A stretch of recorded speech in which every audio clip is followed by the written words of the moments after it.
ja näin arvostelu on valmistunut. Tammavarsalin Kismetti ja Kuukson Justiina on nyt siirtynyt arvostelukehään.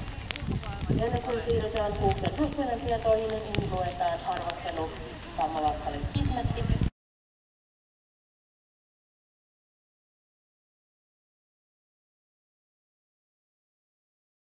Kuukson Justiina on tarkastanut Jenni Suhonen Kansalasta ja Minna Villikka Enäjärveltä Kouvolasta omistaa varten.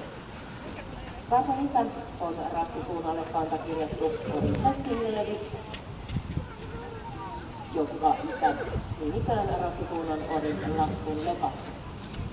Isännetän on jeviriläinen Tamma Jeviri R ja myöskin rakkisuunnalla kantakirjattu. Enäjärven Kuukson Justiinalla on Kuukson Amalia-niminen Tamma. Emärissä on pienhevossuunnalle kantakirjattu Olli Nurlakka ja Emänimän uudessa oleva Tamma Mössöinen.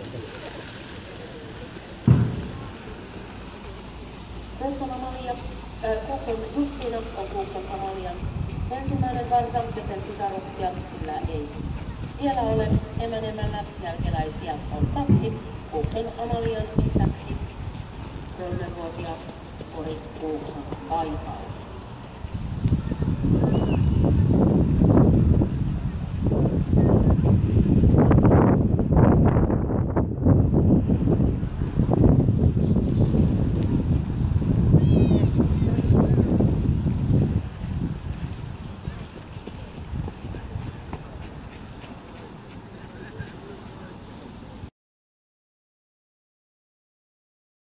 Tarkasteluun voi nyt saapua numero 3 Hilmen Hulina.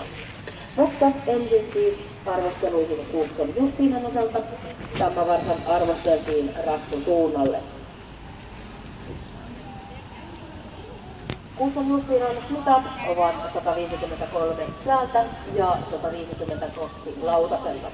Työpuoliset tyypit Tamma on suurilinjainen, 7,5 pistettä, pitkä, avorunko, ilmeikäs pää, hieman alhaalle liittyvä, pitkä kaula, matala säkä, suora pitkä lanne, korkea hämmentyvi ja hyvät reisilihakset.